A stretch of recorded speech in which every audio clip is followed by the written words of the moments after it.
The story begins with our young protagonist, Kenichi, playing at the Inaba Shrine, which is dedicated to the White Rabbit, and within the shrine reside the Maidens of the Inaba Rabbit, who are said to bind people's fates together. Kenichi once made a promise with a girl that when they grew up, they would work at the shrine together. Years later, Kenichi arrives at the now rundown shrine to become the head priest's apprentice and also to reunite with that girl. Unfortunately, on his first day, Kenichi is treated as a creep and knocked out by one of the shrine maidens, named Yuzuki. He awakens moments later with a golf ball-sized lump on his head, only to realize he has been imprisoned. Convinced he's at the beginning of a horror story, he escapes through a window and tumbles into another room where he finds another maiden, Matsuri, sprawled across the floor with a very limited clothing budget. As Kenichi checks for signs of life, Yuzuki bursts into the room and misreads the situation. Fully convinced that Kenichi is a hooligan, she attacks him without hesitation. Meanwhile, the only thing Kenichi can focus on is the sudden appearance of rabbit ears on top of her head. In his frantic attempt to explain himself, he only makes matters worse by accidentally placing his hands on Matsuri's cushion. Rather than retaliating, the money-grubbing Matsuri tells him to pay up for the special fan service, earning her a beating from Yuzuki. However, Matsuri scolds Yuzuki for acting like a thug instead of doing the civilized thing, which is to ask for compensation. Before Kenichi can catch his breath, the two girls chase him down the hallway, each asking for different things. While trying to escape, he bumps into another maiden, June, but before he can hit the brakes, his hands develop a mind of their own and latch onto one of her oranges. Moments later, Yuzuki storms in, even more furious than before, while Matsuri merely grins at the prospect of squeezing even more money out of the escalating disaster. Kenichi somehow manages to slip away again, only to crash into yet another weirdo named Shigeru, who likes to play around with illusion talismans. Shigeru activates one of her talismans, immediately scaring Kenichi into a code brown situation. By the time he recovers, the other three girls have finally caught up, cornering him at a dead end with nowhere left to run. Kenichi desperately tries to explain, but Yuzuki ignores him and lunges forward to exact judgment on him. Fortunately,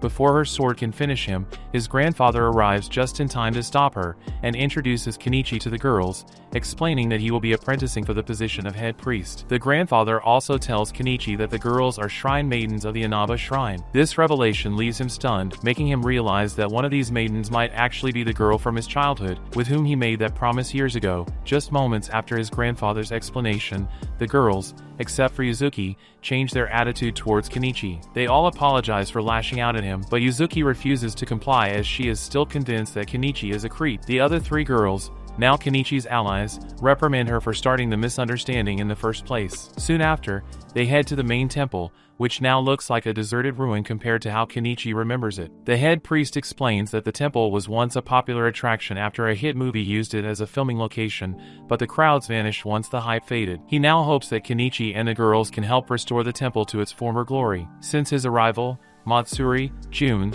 and Shigeru have literally become Kenichi's maids, catering to him like their master. Kenichi, however, finds it unsettling because each one of them seems to be secretly nursing their own selfish desires toward him. A few days later, Kenichi sees Matsuri putting on the rabbit costume, and she explains that it is for a special event. Moments later, they open the shrine for the event and use their natural appeal to draw in a large crowd. During the festivities, Kenichi is stunned to see Matsuri in her element, effortlessly swindling money from the guests. Meanwhile, Yuzuki refuses to be treated like a spectacle and she reprimands the head priest for tainting the shrine with such shady methods. Matsuri quickly steps in and tells her to loosen up, explaining that the countryside is practically the wilderness, and with nothing else to draw people to the shrine, they have no choice but to rely on these tactics to survive. Despite all of Matsuri's explanations, Yuzuki refuses to budge and even makes a racist remark about Matsuri's tribe, enraging her. As the situation between them escalates and begins to draw the attention of nearby visitors, June quickly prepares a sign,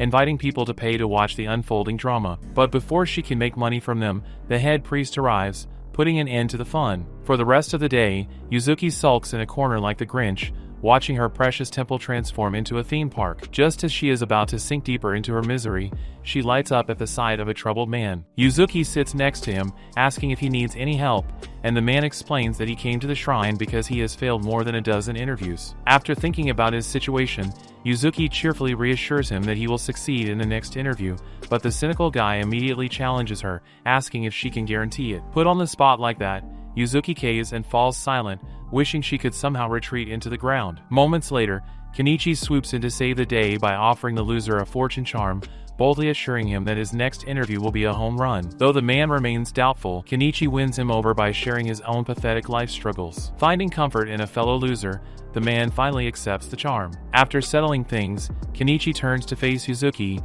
who quickly hides her face in embarrassment. She then commends Kenichi for knowing exactly what to do and tells him that she feels inadequate compared to him. She suddenly mentions something about a childhood promise, instantly piquing Kenichi's interest. He starts wondering if Yuzuki might be the girl from his memories, but her sudden outburst calling him a creep snaps him back to reality. Just then, their attention is drawn to a crowd gathering nearby because of a possessed man, and Kenichi realizes that it is the same man he had given the charm to just a few minutes ago. The head priest tells Kenichi that the man is possessed by a poverty spirit, and the charm from earlier smoked it out. Soon, the spirit exits the man's body and starts hunting for its next target, but Yuzuki swoops in, refusing to give it an opening. It manages to slip past her and rushes straight into Matsuri's arrow, but the attack only enrages it further. It tries to sneak up on Shigeru, but she effortlessly knocks it to the ground with a talisman and then starts toying with it like discarded paper. Moments later, June also steps in with her bells, finally trapping the spirit, and together, the four maidens join their powers to exorcise the poverty spirit while everyone watches them, awestruck. As they completely annihilate it,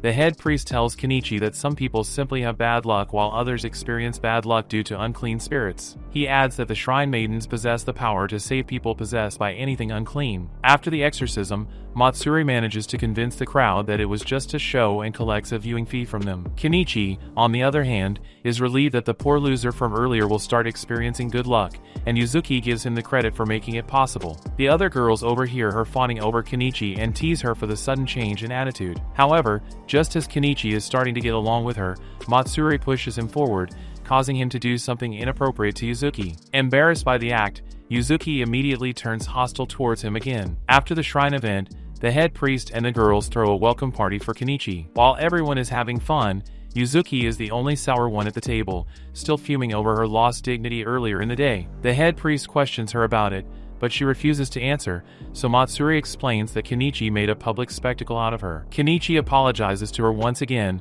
and the head priest also tries to mediate between them, but Yuzuki remains stubborn. Moments later, the head priest announces that Kenichi will be staying in the dormitory with the girls, leaving everyone stunned. He then urges them to try getting along with each other, and assures them that Kenichi is a straight loser who can't even riz a girl, so they don't have to fear his presence amongst them. Matsuri, overjoyed by the news, leaps into Kenichi's arms, already calculating how much money he will help her swindle. Shigeru also welcomes the idea, but for all the wrong reasons, and she begins explaining those reasons in vivid detail, making poor, innocent June tremble, until Yuzuki finally steps in to shut down the raunchy tale. Unfortunately, June is already corrupted, and Kenichi tells her to calm down. He wants to convince his grandfather to reconsider, but the old man has already dozed off during the discussion. He then considers staying in the main house, only to remember that his grandfather has converted it into a full-blown cat mansion. With no other options left, Kenichi decides to stay in the girls' dormitory, though he fears that Yuzuki might eliminate him in his sleep. Shigeru reassures him that she will handle Yuzuki,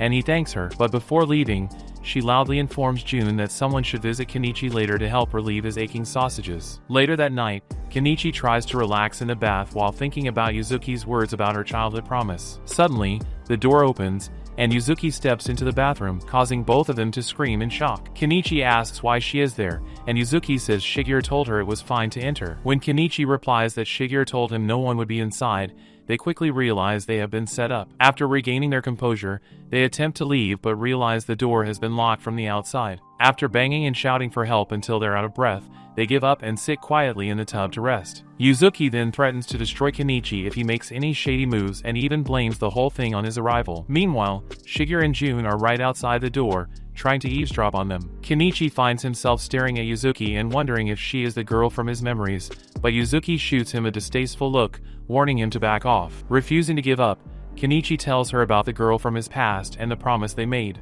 For some unknown reason, his story softens the stubborn Yuzuki, making her lean too close to him, leaving him flustered. She even admits that she was wrong and compliments him.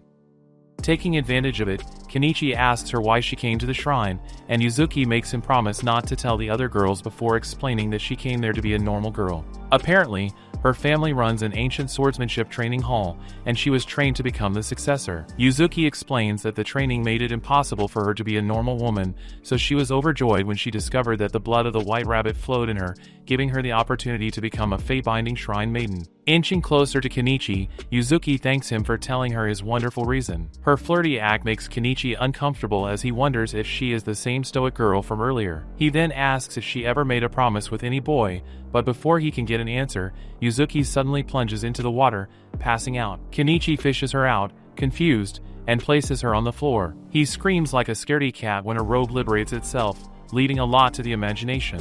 While Kenichi stares in confusion, wondering what to do next, Shigeru and Jun hang outside the door, hoping for some horizontal tango. Kenichi soon realizes he has no experience whatsoever because he attended an all-boys school, resulting in him being a loser with zero game. In fact, it is because of his lack of interaction with girls that he has been able to hold on to the memories of his childhood crush for so long. Kenichi freezes in place, and his brain soon forgets that oxygen is not optional as he stares at her in shock. He desperately prays to any available deity to guide him, but the gods seem to have fallen asleep. His brain begins cooking up different scenarios, and when he snaps back to reality, Kenichi rushes to the door, begging Shigeru for help, but she completely ignores him, saying Yuzuki will be fine soon. Jun, however, is starting to worry, but Shigeru asks if she is not curious to see what happens when someone is trying to fight his nature. She also explains that they are simply playing Cupid, which is technically their job as maidens of the Inaba Shrine. Moments later, they slightly open the door to witness the progress of their masterpiece. Meanwhile, Kenichi is still trying to help Yuzuki regain consciousness, but nothing seems to be working, so he decides to cool off her head with a wet towel. However, the only towels in the room are currently doing their jobs on him and Yuzuki. As if trying to torment him further, Yuzuki pulls hers off slightly, sending shockwaves down Kenichi's spine as he tries to fix the problem. After handling it, he braces himself for impact and uses his towel to cool off her head. A few moments later, Yuzuki wakes up and says she fainted because she was overwhelmed by his story. She tells Kenichi that she had a dream about when she was young and visited the Inaba Shrine with her family. In the dream, she met a young boy and briefly spoke with him. Kenichi is stunned by this and starts to wonder if the boy she met back then was actually him. Meanwhile, Shigeru and Jun decide to end their siege because of the boring conversation, but just then, Matsuri arrives. Inside the bathroom, Kenichi desperately asks Yuzuki if she is the girl from his memory, but she simply stares at him without saying anything. Fed up with the silence, he snaps at her, asking again if she made any promise with the boy from her dreams, but Yuzuki firmly replies that she didn't, completely dashing all of Kenichi's hope. Refusing to accept this outcome, he continues to hound her, hoping she might simply have misremembered, but Yuzuki's answer remains the same, leaving him extremely frustrated. So frustrated that he stands up, momentarily forgetting the state of his nether region. At first, the sudden sight gives Yuzuki a considerable shock, but the realization that his towel is on her forehead leaves her completely traumatized, earning Kenichi an unforgettable slap from her. After the eventful night, Jun and Shigeru are left with bandages on their head for playing such a risky game. As they prepare for bed, Shigeru thinks about Kenichi's story and tags him as a pure and honest loser. Matsuri is worried that Yuzuki might be upset after getting caught up in a messy love triangle with Kenichi's non-existent crush, but Shigeru assures her that everything will be fine. They soon retire to their respective rooms, each thinking about Kenichi's story. Before long, the girls all begin writhing in agony, even activating their bunny ears in the process. The following morning, Yuzuki continues to ponder everything that went down between her and Kenichi. She thinks about the girl in Kenichi's heart and wonders if he still likes her.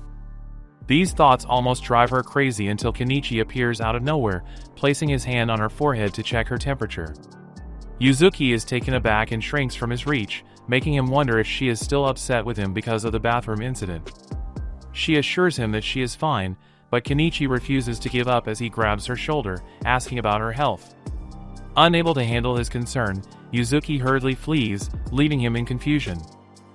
Suddenly, Matsuri charges in, almost shattering Kenichi's handsome face with her plot cushions. He loses his balance and collapses to the floor, where she eyes him like a premium piece of Wagyu steak. Matsuri then invites him to take a nap in her room, but he firmly refuses. She pleads with him desperately for some horsing around, but just then, Yuzuki appears and smacks her on the head with a broom. The two girls turn to face each other, leaving Kenichi with the perfect opportunity to flee for his dear life.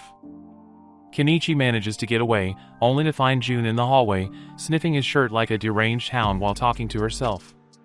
She insists that his clothes are enough for her, since the other girls will probably hog Kenichi for themselves, leaving her with nothing. As if that isn't alarming enough, he spots Shigeru crouched in a corner, and she asks him to forgive June. She then explains that today is the day all shrine maidens go into heat.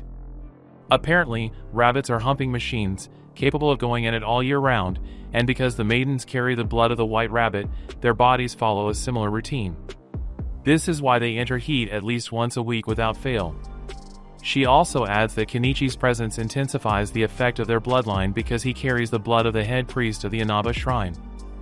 Kenichi finds this unbelievable until Shigeru's rabbit ears pop out, signaling that she can't resist the temptation any longer. After she calms down, Kenichi tries to check on her, causing her to finally succumb to the temptation. She starts making a move on him, but he immediately pulls a classic Houdini on her, leaving her hanging. Later during breakfast, the girls continue to stare at Kenichi like a delicious, cheesy hamburger. Even on the ride to school, they sandwich him between them, attracting attention from everyone. While at school, the girls continue to pester Kenichi until Yuzuki is fed up and tells them to give him some space. She reminds them that he has already pledged himself to another girl, adding that it is their duty as shrine maidens to help Kenichi bind his fate to that girl. Yuzuki encourages them to fight the urges despite the strong reaction in their blood caused by Kenichi's presence. Shigeru agrees with her but asks Kenichi to give each of them a little fan service to prevent them from breaking the limit. Matsuri also agrees with the idea, and before they can finalize the agreement, Yuzuki collapses. After rushing her to the infirmary, Kenichi feels bad and blames himself for their condition, but Yuzuki reassures him, saying it is not his fault. He also apologizes for all the misunderstandings between them and thanks her for being so supportive of his pursuit of the girl from his memories. He then tells her to simply ask if there is anything he can do to help alleviate her symptoms. After a brief hesitation, Yuzuki suddenly pounces on Kenichi, clinging to him as if her life depended on it. She admits she feels like a hypocrite for latching onto him after just chasing off Matsuri and the others, but Kenichi reassures her, promising he won't tell anyone. He confesses that what he feels for her is something closer to love, and completely different from what he feels toward the others. Deeply moved by his words, Yuzuki grabs him by the collar and asks how he would feel if she were the girl from his memories. Though taken aback by the question, Kenichi tells her he would be happy. Yuzuki then thanks him for his confession and happily tells him that she loves him too. She explains that her love is such that she will cherish his pure memories for him and remain a true friend. Taking his hand, she promises to fulfill her duty as a shrine maiden by ensuring that his fate is tied to his childhood crush. As the atmosphere between them grows tense and emotional, a teacher suddenly appears out of nowhere, scolding them for getting romantic at school instead of studying. She rants that their lovey-dovey behavior is an insult to her, a hopeless loser virgin. Kenichi and Yuzuki quickly realize she is possessed by a spirit, and before they can make a move, she fiercely charges at them like a Walking Dead commercial. Fortunately, Yuzuki reacts in time, intercepting the attack with her sword, but she is quickly overwhelmed. Kenichi rushes in to help, armed with nothing more than a flimsy mop stick, but Yuzuki orders him to stay back, warning that the spirit is too strong. He refuses to listen, insisting that she is still weakened by her fever and shouldn't be fighting alone. Their sweet exchange only enrages the possessed teacher further, making her punch Kenichi into oblivion. Wailing like a sore loser, she screams that she wants to get married before turning 40. While the spirit is having a crazy meltdown, Matsuri seizes the opportunity and finishes it off with a headshot, ending its rampage. After the chaos, Matsuri and Shigeru are stunned by the sight of Kenichi and Yuzuki in a rather questionable position. Yuzuki quickly seizes the opportunity to deliberately rub it in before wrapping her arms tightly around Kenichi. Sounding triumphant like she just won the lottery, she announces that they are now more than just friends. Meanwhile, back in her middle grade classroom, June maintains her sanity by secretly sniffing Kenichi's shirt. Later in class, Kenichi notices Yuzuki staring at him and remarks that she looks unusually happy. She tells him, happily, that the deity of fate must have heard her confession and arranged for her to be seated beside him. Kenichi's thoughts drift back to the confession, and he begins to wonder whether it is truly okay for him to accept her feelings. He has spent so long waiting for his childhood crush, and he fears accepting Yuzuki now might render all that waiting meaningless. At the same time, he can't help but question what will happen to their relationship if that girl from his memories finally appears. He suspects Yuzuki would quietly step aside for his sake, but he is not certain he would be able to let her go. Moments later, Matsuri storms into the classroom with a grim expression and demands that Yuzuki repeat what she had said earlier.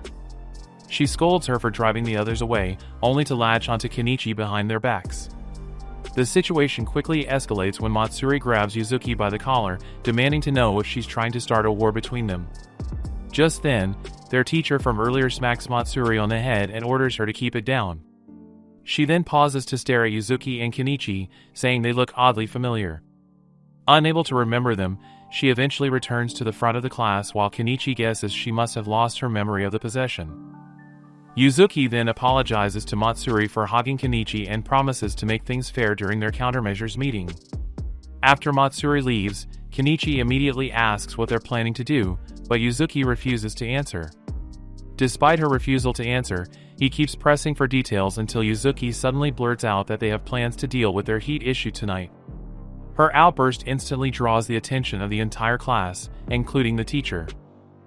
That night, the head priest tells Kenichi about the Bunzilla situation while Shigeru adds that today is their second night, and they are usually honkier than any other night. Kenichi is stunned when the head priest tells him to help the girls, but he explains that helping them simply entails keeping them company without doing anything inappropriate. He believes that his grandson is trustworthy, but Kenichi asks what the penalty is for doing something immoral. The head priest replies to him, saying he would fail his apprenticeship, leaving Kenichi in shock. This sudden revelation sends shivers down his spine, making him wonder if his little rendezvous with Yuzuki in the bathroom qualifies as a ground for expulsion. Yuzuki's voice snaps him back to reality as she asks him to make his rounds, visiting each girl's room one at a time. Without hesitation, he agrees, though he notices that she seems to be gradually losing control again. Kenichi feels bad for her and notes that whatever they are going through might be really painful. A sudden surge of adrenaline fills him, and he boldly declares that he will help everyone get through the night. That confidence evaporates almost instantly when Yuzuki informs him that he'll be visiting Matsuri's room first. Kenichi turns around in horror, only to see Matsuri looking at him like she is ready to devour him whole. He then learns that Shigeru is second and June third, while Yuzuki will be the last one on the list. Yuzuki urges the girls to control their cravings, but looking at them staring at him like prey, Kenichi doubts that it is possible. The head priest, already drunk as usual, cheers him on, reassuring everyone that Kenichi wouldn't be caught dead doing anything impure. Before anyone can say jack, Matsuri grabs Kenichi to her room while Yuzuki follows in pursuit, telling her not to do anything crazy. Matsuri assures her that she will behave, but deep down, she already has a line of questionable things to do to him. After they arrive, Kenichi loses his footing and crashes into Matsuri's plot cushions, giving her the opportunity to forcibly grind him in it. Kenichi tries to free himself, but her grip is too strong, making him gasp for breath. Just outside Matsuri's room, Yuzuki is busy eavesdropping on them, and when she hears weird sounds coming from inside, she frantically bangs the door, asking Matsuri to open up. However, Matsuri ignores her and even changes into her hot bunny costume after tying Kenichi up. She ignores all his protests and, pouncing on him in full Bunzilla mode, Matsuri frantically starts rearranging his wardrobe. Kenichi tries to get her to calm down, but she feigns delusion, finally ripping off his pants. Shortly after visiting Matsuri, Kenichi runs into Shigeru and the head priest in the hallway. He asks why Shigeru and the others are wearing bunny costumes, and she explains that they all simply agreed to wear them as their uniform for the night. Just then, the head priest suddenly tells Kenichi that he can do whatever he wants to Shigeru, leaving him confused. Wondering what happened to the rules, Kenichi questions him, and the priest clarifies that Shigeru is an exception. Soon after, Yuzuki arrives, demanding to know the reason for this sudden change. Shigeru explains that her case is more serious than the others, so the head priest decided to make an exception. Shigeru suddenly gives Kenichi a sultry gaze, sending him into a panic as he desperately questions the head priest. While Kenichi frantically shakes him, the priest suddenly vanishes, leaving behind only a talisman. Kenichi immediately realizes that Shigeru orchestrated the entire thing to make him do her bidding. Before he can confront her, June suddenly appears, looking like something straight out of a horror movie. June seems to have suddenly developed fangs, and she charges furiously towards them, but Yuzuki tries to stop her. During the struggle, Yuzuki and Shigeru are overwhelmed by June's strength, making them wonder if she is the same person. After taking care of them, June quickly grabs Kenichi like a piece of meat while Matsuri tries to stop her. Moments later, she returns looking battered after failing to retrieve Kenichi. She complains that June broke the rules, but Yuzuki reminds her that she also broke the rules. From Shigeru's expression, Yuzuki guesses she might know what happened. Shigeru has no choice but to tell them the truth that June actually has the forbidden Rado bloodline mixed with her white rabbit blood. Apparently, some of the Inaba clan were once corrupted by this cursed bloodline, so they were cast out. Basically, this cursed blood drove them mad, and they annihilated dozens of people. After the massacre, everyone with the Rado blood was banned from having descendants, but somehow June came into existence. Elsewhere, June quietly holds onto Kenichi without doing anything extreme to him, unlike Matsuri. As the others prepare to hunt her down, Matsuri declares that she will find Kenichi before June can take his chastity. Hearing this, Yuzuki smacks her on the head, scolding her for being a total hypocrite. Meanwhile, Shigeru reminds everyone that June might not actually want to harm Kenichi, and Yuzuki immediately recalls the first time she met June. Back then, she had seen June playing alone and wanted to join her, but the adults refused. Ignoring their advice, Yuzuki still played with her, and while spending time together, Yuzuki realized that June's parents were never around, so she had learned to do everything by herself, which made her long for a big brother. Yuzuki had offered to be June's big sister, but all June really wanted was a gentle older brother who would eat her food and take baths with her. So Yuzuki decided to take on the role of a big brother, which made June happy. While searching for June's whereabouts, Yuzuki continues reflecting on her, realizing that Kenichi's arrival must have brought June immense joy. She reasons that June might have grown jealous seeing the three of them scrambling for his attention, and combined with the heat, she eventually reached her limit and snapped. Yuzuki suddenly stops them from searching for June, reassuring them that Kenichi is probably alright. And just as she predicted, they find June happily staring at Kenichi while he eats her food. Matsuri is so moved by her pure heart, but Shigeru believes that June will someday become even more filthier than they are. Yuzuki decides to just watch from afar and not disturb them, but June suddenly asks Kenichi to bathe together, leaving everyone stunned. Moments later, Kenichi lets June indulge her strange big brother cravings in the bathroom, but she suddenly starts demanding more. She voices her insecurities about her small assets, pointing out that it seems much smaller than Matsuri's and the others. Kenichi hurriedly covers his eyes to avoid being tainted, reassuring her that she is enough. Just outside the door, Yuzuki, Matsuri, and Shigeru continue to eavesdrop. Yuzuki soon realizes that June still has one final wish, which is to visit the Cuddle headquarters with Kenichi. She fears that things might spiral out of control, given June's Rado blood and her being in heat. She then turns to ask Shigeru how to handle the situation, only to see her crying for June's sake. Apparently, Shigeru doesn't want pure, innocent June to lose her way as they did. Suddenly, things escalate between Kenichi and June, leaving the girls completely bewildered. In the process of pulling and tugging, she activates the nutcrackers, nearly sending Kenichi to meet his ancestors. Before June can even process what is happening, the three girls burst into the room like the Power Rangers, demanding that she stop, but she attacks them like a rabid dog, declaring that Kenichi belongs to her alone. Rather than helping Yuzuki handle June, Matsuri decides to take care of Kenichi herself while the others deal with the heavy lifting. Moments later, they manage to subdue June, and Shigeru, in tears, apologizes to her for being selfish instead of considering her feelings. Meanwhile, Yuzuki manages to whack Matsuri before she can do anything to Kenichi. The next morning at breakfast, the head priest checks on everyone, asking if anything interesting happened the night before, but no one responds. Kenichi simply asks the head priest for another accommodation arrangement, prompting surprised shouts from the girls and more questions from the head priest. A few days later, Kenichi and the girls go into the city for the first time, acting like village fellas. June complains that their shopping list is too long, so Shigeru suggests they divide it up amongst themselves to finish before the sun sets. While they split the chores, Kenichi notices Yuzuki staring longingly at couples out on a date. He then asks if she has even been on a date, making her flustered. Yuzuki tells him that she has never done anything like that, sounding like going on dates is a taboo where she is from. Kenichi stares at her like a zombie, wondering if she has anything more to add, and Yuzuki lets him know that it would be nice to try it sometime. Just then, the others join them, and Matsuri wonders if they are talking about Netflix and Stretch, but Yuzuki whacks her as usual to make her shut up. After settling the issue of their shopping list, Matsuri grabs Kenichi, saying that no one is allowed to go on a private date with him. She then stakes her claim on him, choosing him as her shopping partner, leaving Yuzuki dissatisfied. Moments later, Yuzuki completes her part while cursing at Matsuri for always managing to hoard Kenichi to herself. She then stops to rest, only to see a couple making out in public. Yuzuki is pissed with their shameless display and turns around to see Kenichi telling her to keep quiet. Elsewhere, Matsuri frantically searches for him but to no avail. He then invites Yuzuki to go shopping with him, and later, they stop for some refreshments at a store that helps them keep their shopping bags.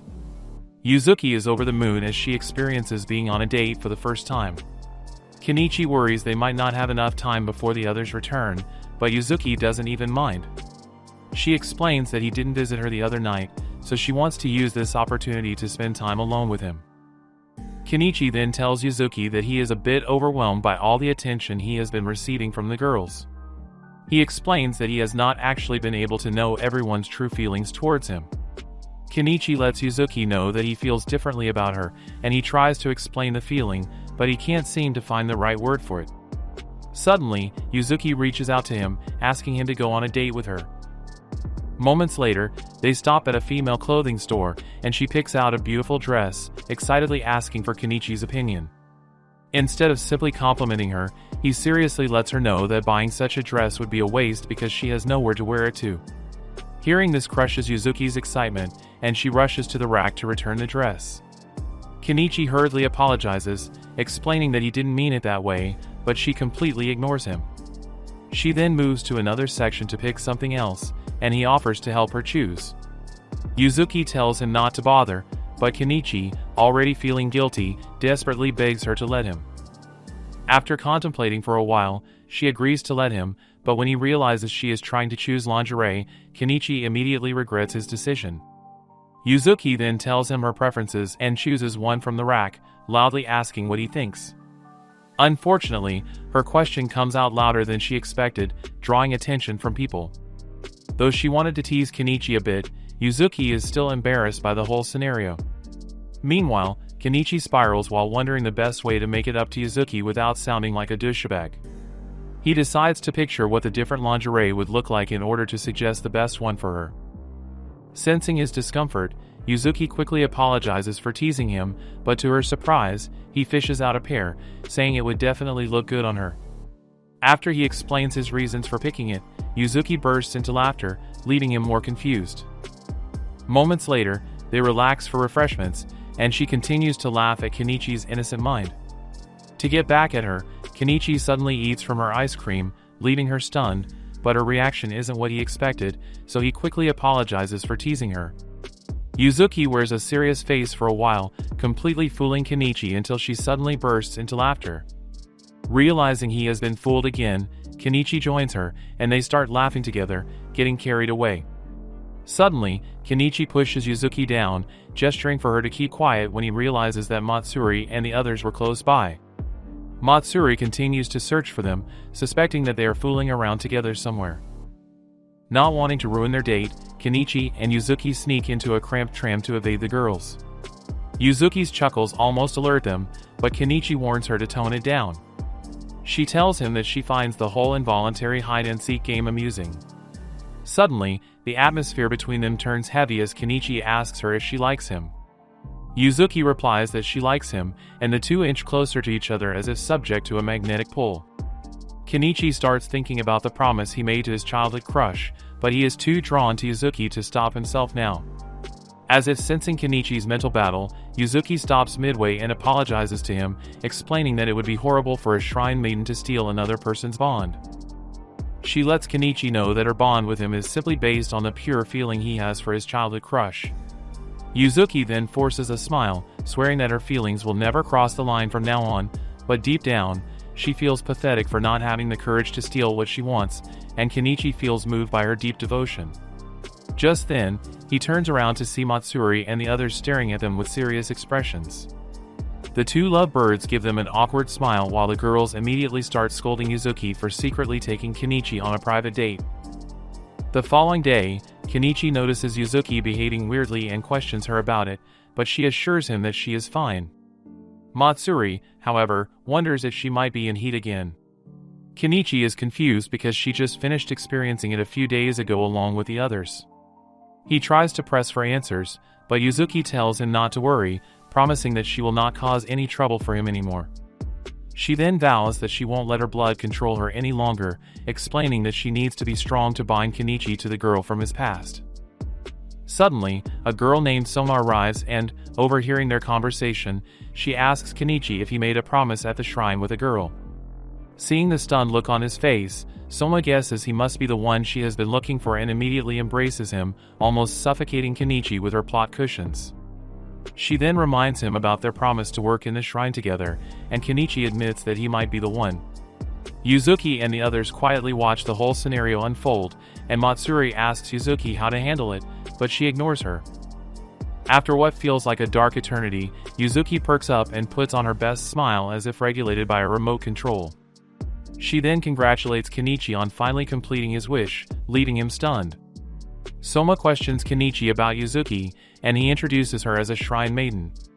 Yuzuki cheerfully welcomes her, but Soma remains cautious while introducing herself. The head priest soon arrives to see Kenichi and Soma linking arms while Matsuri and others stare at them with envy. Though envious, Yuzuki tries her best to be happy for them, but Matsuri tries to make her drop the righteous then now attitude. She believes that Yuzuki is the one most affected because she has gotten close to Kenichi, but Yuzuki assures her that she was prepared long ago to make way for the real owner. Moments later, the girls leave while Kenichi longingly watches Yuzuki. Soma notices it and asks him if he is dating her, but Kenichi hurriedly denies it. She then lets him know that she has been looking forward to their reunion ever since they made the promise to each other. Soma tells him that she doesn't mind that he has dated someone else. Kenichi then reassures that he has kept himself for her and expresses his happiness to meet her again. Moved by his words, Soma suddenly places Kenichi's hand on her plush cushions, leaving him momentarily stunned.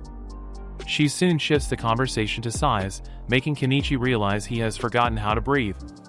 Regaining his composure, he hurriedly shows her the way to the dormitory, and as they head out, Soma and Yuzuki's eyes meet, quietly creating an uneasy tension between them. That night, Yuzuki's weekly feral urges came early, especially because of her troubled mental state. She had prepared her mind for this day, but now that it has actually come, she struggles to handle it, and coupled with her raging white rabbit bloodline, her body seems to be on overdrive. Just as she huffs his name, Kenichi appears as if summoned by a magic spell. Looking at Yuzuki's expression, Kenichi worries about her, but she tells him that Soma might misunderstand them. She notices that he doesn't seem too happy for someone who has just reunited with his long-lost crush. Yuzuki asks him if Soma is different from what he imagined. Just then, Soma arrives and hides behind a corner, eavesdropping on their conversation. Yuzuki tells Kenichi that Soma is pure and similar to him, but Kenichi completely ignores all her questions and comments. Feeling as though she might be overstepping, Yuzuki apologizes to him, and before turning to leave, she advises him to stay true to his fate. Before she can even take 2 steps, she collapses to the floor, but Kenichi catches her in time. She then pleads with him to put her down, reassuring him that she can manage, but he refuses. Yuzuki expresses her fear of causing a misunderstanding between him and Soma. Despite all her protests, Kenichi refuses to let go, which makes Soma, who has been watching from the shadows, burn with envy. Later, Matsuri gazes out the window, while below, Soma makes her way toward the shrine in the dead of night, armed with a straw doll and a small mallet in hand. Behind the shrine, Soma drives the straw doll into a tree, not knowing that Matsuri has been watching the entire time. After she is done, Matsuri questions why she is nailing a cursed doll on the temple grounds. Apparently, she had seen Soma leaving the dorm, dressed like a crazy shaman, so she decided to follow her. Moments later, Soma suddenly transforms into some creepy horror movie character, and Matsuri prepares to strike as soon as she senses a dark aura around her. The air around Soma grows heavy, and she hurls the straw dolls toward Matsuri, who quickly shoots them down with her arrow. As Soma charges in like a deranged person, Matsuri's suspicions are confirmed that she is indeed possessed. Before she can react further, Soma attacks out of nowhere, leaving Matsuri stunned. Fortunately, June arrives just in time to help and asks Matsuri why Soma is acting this way. Matsuri explains that she seems to be possessed by another poverty spirit, making them wonder if the one they destroyed previously has somehow managed to reassemble itself. Soon, the spirit appears, and Matsuri takes a shot at it, but Soma simply uses the mallet to block the arrow, while wearing a creepy grin on her face. Before long, June is overwhelmed by several ropes from the straw doll, and Matsuri is also captured. The two girls struggle to free themselves, and Soma grins wickedly as the ropes around them tighten. Moments later, Shigure arrives, but she finds the whole thing amusing, so she first pauses to take pictures of them. While she is distracted, Soma tries to sneak an attack behind her, but Matsuri calls her attention to it. Before the ropes can grab her, Shigure, who has the gift of foresight, vanishes to another side of the forest. She then uses talismans to create several illusions of herself to deceive Soma's cursed straw doll, but despite her efforts, she is still captured and her illusions destroyed in an instant. Matsuri scolds her for being dumb, and Shigure explains that she wasn't expecting it to be that powerful. A few moments later, Kenichi arrives, armed with his usual shaman mop-looking wand. He tries to reason with Soma to bring back her sanity, but Matsuri informs him that it is useless because she seems to be possessed by something strange. Soma seems to be momentarily sane as she reminds Kenichi of their promise. She narrates how her fate was never bound, no matter how hard she prayed, and explains that she made the promise with him because they were in the same situation back then. According to the promise in her memory, Soma and the boy promised to work in the shrine and forcibly bind everyone's fates. From her wacky tale, Kenichi realizes that he never made such an embarrassing promise to anyone. The moment he tells Soma that he is definitely not the boy from her past, she seems to lose all spirit. The realization that she has made a fool of herself quickly becomes an amusing topic for Matsuri and the others. They immediately begin roasting her, remarking on how embarrassing it must be to play the villain over a misunderstanding. Matsuri further rubs salt into her wound by mocking her for clinging to such a cringeworthy promise made to a boy who might have never even existed. Enraged by their taunts, Soma powers up as she listens to them roast her. But despite her over-the-top display of strength, the girls continue to treat her like a loser in a clown costume. She suddenly lunges at Kenichi, who barely manages to dodge and attempts to calm her down. Ignoring him, Soma tries to use her straw doll to capture him, but before she can succeed, Yuzuki arrives just in time to slash through it, pulling him out of danger. Yuzuki seems to know the gist of the mistaken identity and tells Soma that it is not a valid reason for her to go on a rampage in the Inaba Shrine. The two girls then brace themselves as they prepare for the final boss showdown. Soma attacks with several of her cursed straw dolls, but Yuzuki tears through them like a freaking piñata. Kenichi calls out to Yuzuki, telling her to be careful, but she reassures him that she can handle it. With one final powerful leap, Yuzuki lands the final strike, slashing the spirit into two perfect halves like a piece of perfectly cooked pork. After their victory, the cursed straw doll vanishes, freeing Matsuri and the others from captivity.